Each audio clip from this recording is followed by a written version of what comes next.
I am sick of people co-opting Palestinian causes to move them away from material restitution. I am sick of everything being moved away from the right of return, and all of you are complicit in allowing this to happen. The fact that you ally with organizations who use terms like occupation, peace, stuff like that, allows this to happen. And the more and more that you allow it to happen, the less and less chance there is of it ever happening. So you need to stop. You should always emphasize return, because the problem in Palestine is not that there is unequal rights. All of that sort of thing is something that stems from the initial problem of dispossession. Fundamentally, everything else is just enforcement of the dispossession. You know, the racism exists to enforce the dispossession. The occupation exists to enforce the dispossession and to dispossess them more. The apartheid exists to enforce the dispossession, to keep it going, to perpetuate it. By focusing on those things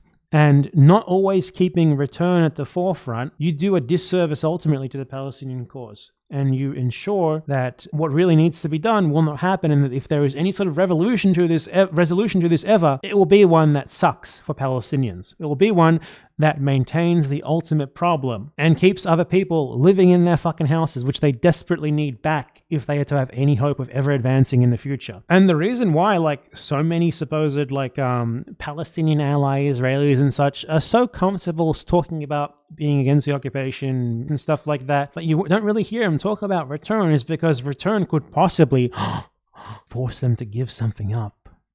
You know, what if you're an Israeli and you live on land and it's found that land is where some guy's house once stood. He even still has the deed. You're going to have to give that back.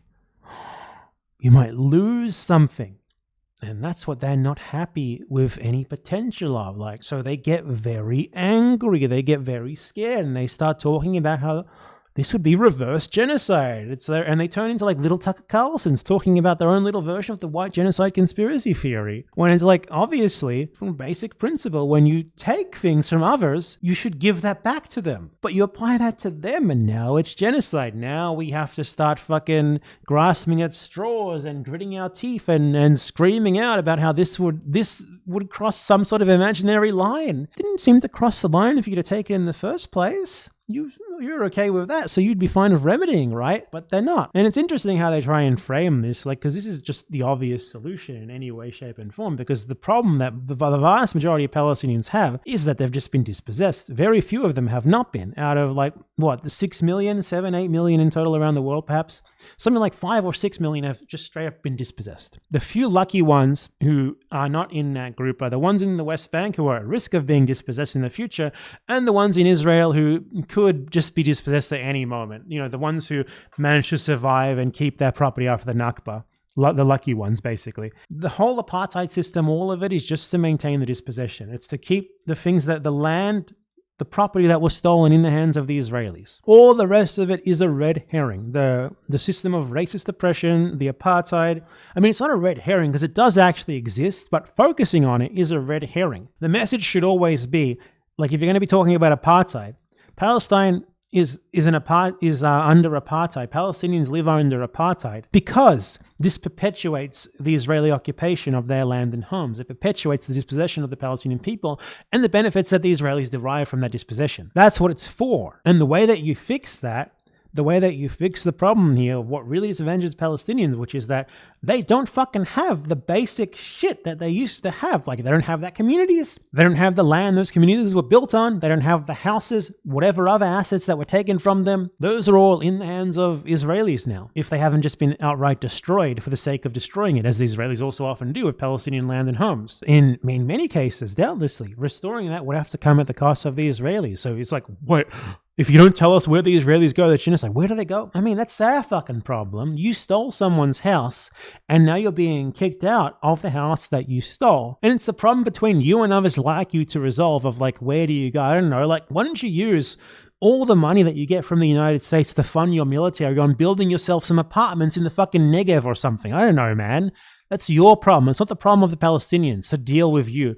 They don't have to give you assurances. They don't have to put you up in a luxury apartment before they can take their house back. So whatever happens there, honestly, I don't give a fucking shit, man. I care about the people who they oppress, who they victimize. So the point of all of this is that everything else exists to enforce the dispossession of Palestinians. It is all a symptom rather than the root cause. So when you talk about I'm against the occupation, I'm for peace, I'm against the apartheid, you need to keep at the forefront always, because ultimately all of this exists to try and make return impossible, to continue the dispossession of the Palestinian people. And the way to fix this ultimately is going to be dismantling these systems so that return can happen, not just dismantling them and then calling it a day. We do not want another South Africa where you just write on a piece of paper, racism is abolished, and then all the land remains in the hands of the people who stole it on a racial basis in the first place. And those who have been disadvantaged for 80, 100, 150 plus years, whatever it is, on a real material basis, because of their race, end up getting nothing of what was originally taken from them back, leaving them without any real means of advancement, resulting in South Africa, while not being as bad as it used to be, still not being anything resembling good at all. Learn from the past. We don't want that for Palestine. Palestinians don't want that. Palestinians fundamentally, the problem that they have is that they have been deprived of land. And that's what always needs to be kept at the forefront. We can't let these soft Zionist organizations, or even some of them who claim not to be Zionists, to use this sort of soft language and focus on it to the exclusion of the right of return. Because that's what we do when we just let them dominate the conversation and talk about the occupation and peace and all these things without any sort of clarification regarding all of this ultimately being part and parcel of the root cause, which is dispossession.